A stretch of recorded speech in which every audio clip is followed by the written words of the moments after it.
প্রচণ্ড প্রচণ্ড রকমের গরমের মধ্যে এক পশলা বৃষ্টি, কি যে শান্তি, কি যে প্রশান্তি, জাস্ট বলে বোঝানোর মতো না। সো হ্যালো এভরিওয়ান, কি অবস্থা সবার, কেমন আছেন সবাই? হোপফুলি সবাই অনেক বেশি ভালো আছেন। আমরাও তো আলহামদুলিল্লাহ অনেক বেশি ভালো আছি। আর ফুটেজগুলো আজকে নেওয়া না, ফুটেজগুলো আরও অনেক দিন আগেই নেওয়া, বিকজ হচ্ছে এখন এত বেশি গরম, এখন বৃষ্টি নাই, আজকে বৃষ্টি হচ্ছে না, বাট তারপরে ফুটেজগুলো দেখলে অনেক বেশি শান্তি লাগতেছে। যদি আবারও এমন একটু বৃষ্টি হতো তাহলে মনটাই খুবই বেশি ভালো হয়ে যেত।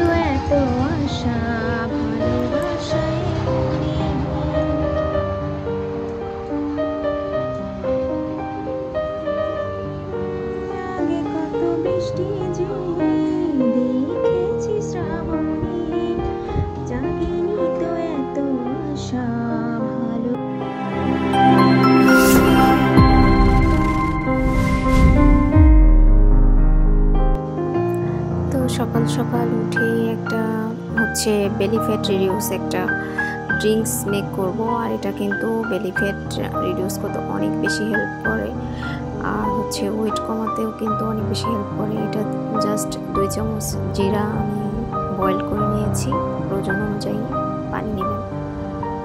দেন হচ্ছে একটু 10-15 মিনিট ফুটিয়ে নিয়েছি, বেশিক্ষণ ফোটানোর দরকার নেই, জাস্ট মানে বলক আসার পরে জাস্ট 5 মিনিট হচ্ছে জাল করলেই এনাফ। সো দেন সেকে নিয়েছি, আর এখানে দেখতেই পাচ্ছেন চিয়া সিড অ্যান্ড হচ্ছে ইসবগোল আর হচ্ছে লেবুর রস একসাথে মিক্স আপ করেছি। সো সকালে খালি পেটে এগুলাই খাবো, আর সাথে খাবো ডিম, বাট ডিমের ফুটেজটা নিতে আমি ভুলে গিয়েছিলাম। সো অনেকদিন পরেই আবার স্টার্ট করলাম ডায়েটটা, যেহেতু সামনে কোরবানির ঈদ, ওজন তো বাড়বে, কোরবানির ঈদে অনেক বেশি খাওয়া হয় কোরবানির মাংস, সো ওয়েটটা তো বাড়বেই। দ্যাটস ওয়াই আগের থেকে একটু কমিয়ে নিচ্ছি, যাতে ওয়েটটা গেইন করলে কোনো সমস্যা না হয়।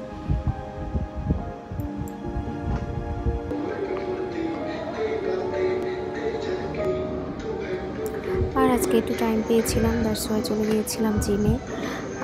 আর আমি খুবই ইরেগুলার, জিমে নিয়মিত যাই না, যেহেতু ছোটো বাচ্চা আছে, সো রেগুলার যাওয়াটা আমার পক্ষে পসিবল হয় না। সো সব কাজ শেষ করে, সংসার সব কাজ শেষ করে, রান্না করে, বাচ্চাদের ছুঁড়ে খাইয়ে ঘুম পাড়িয়ে দেন আমাকে যেতে হয়। সো তাও ওর পাপা যখন একটু ফ্রি থাকে, কিংবা হচ্ছে আরেকজন আছে, একটা ভাবি আছে, সে যদি ফ্রি থাকে তাদেরকে কাছে বেবি রেখে দেন আমি যাই, আদারওয়াইজ যাওয়া হয় না খুব একটা।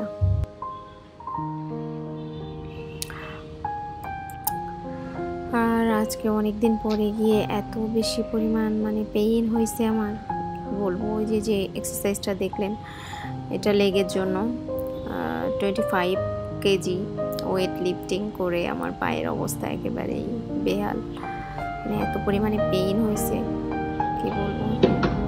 তো ঘন্টাখানিকের মতো জিমে থেকে দেন আমি এখন চলে যাবো, দেখতেই পাচ্ছেন বোরখা পরে দুধ দিব বাসায়। আর বাসায় এসে দেখি হচ্ছে হাজব্যান্ড জুস মেক করতেছে, সো বাচ্চাদের জন্য আর আমার জন্য।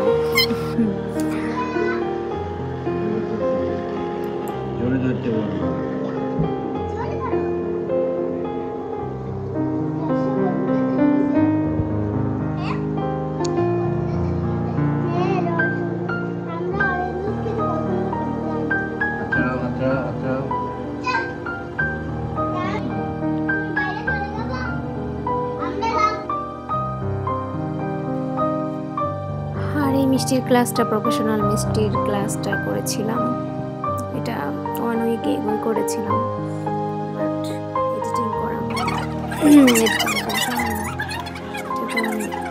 অনেক ভিডিও চলে আসে, সরি ফর দ্যাট। সো দেখতেই পাচ্ছেন আমি দিকটা কিন্তু কেটে নিচ্ছে আপু, আর হচ্ছে সানাটা কেটে নিচ্ছে, কি বলবো বলতেছি। তো যাই হোক, ছানাটা আগে এই ছানার প্রসেসটা কিন্তু অনেক বেশি, ছানাটার উপরেই কিন্তু ডিপেন্ড মিষ্টিটা।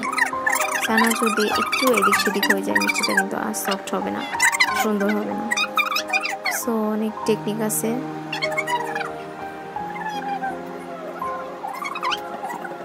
সো আপু প্রায় আমাদের 10 থেকে 12 রকমের মিষ্টি আইটেম শিখিয়েছিল। সো এগুলো চমচম, পোড়া বাড়ির চমচম বলে সেগুলো, আর এগুলো হচ্ছে রসমালাই হবে। এগুলা দেখতেই পাচ্ছেন রসমালাইগুলো কতটা সফট। মানে এগুলো হচ্ছে 1 নম্বর শিরাতে প্রথমে ভিজানো ছিল, দেন হচ্ছে আপু 2 নম্বর শিরাতে ভিজিয়ে তারপরে আবার সেটাকে সেকে দেন হচ্ছে কি বলে রসমালাইয়ের যে খিরসা না কি বলে না। সো এটাতেই এটা মালাই চপ হচ্ছে।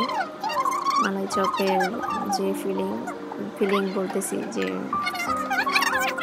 কি বলে এটাকে, এই যে রসমালাইগুলো দুধে ভিজানো হচ্ছে এখন।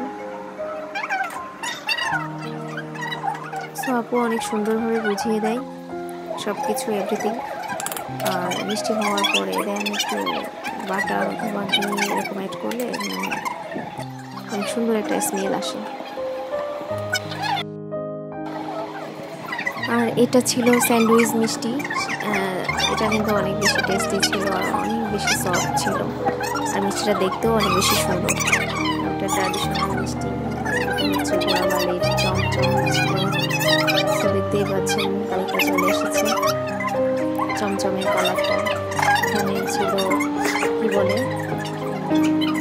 কাঁচাগোল্লা, তারপরে ছানা জিলাপি, তারপরে খিরসা সন্দেশ, দেন হচ্ছে আর অনেক অনেক রকমের, তারপরে যে লাড্ডু, কালো জাম, অনেক রকমের মিষ্টি শিখেছি।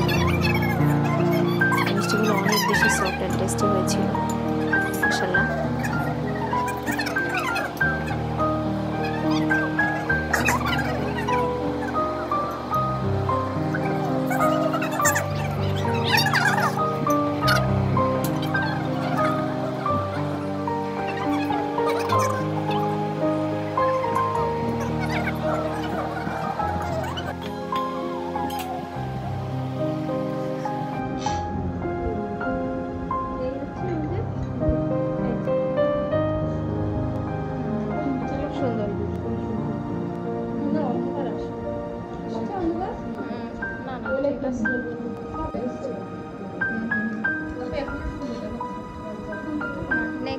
নেক্সট ওয়ান কাটেন। দেখতে পাচ্ছেন এই চালে যায় কেন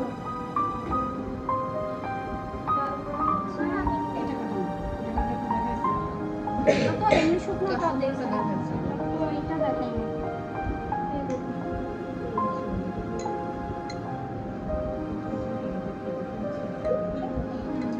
সেই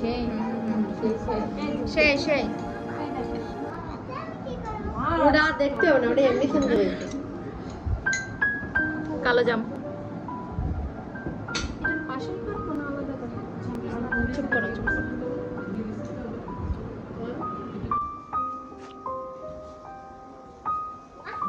আর এই আমগুলো ছিল আমাদের বাগান বাড়ির থেকে হচ্ছে আনা হয়েছিল, একেবারে গাছ পাকা হিমসাগর, তারপরে আরো কি কি আম আছে ওখানে, রূপালী, অনেক আম খাওয়া হয়ে গেছে, মানুষের দেওয়া হয়েছে কিছু কিছু, যেমন ফ্রেশ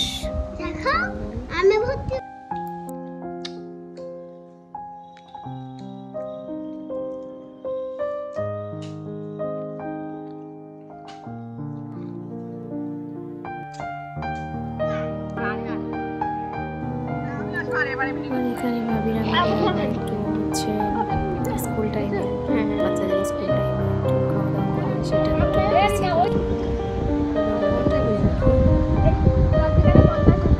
এরকম খাওয়া দাওয়া কন্টিনিউ আমাদের। মুখ একজনের উঠাবো আমি, আমার উঠাইছে।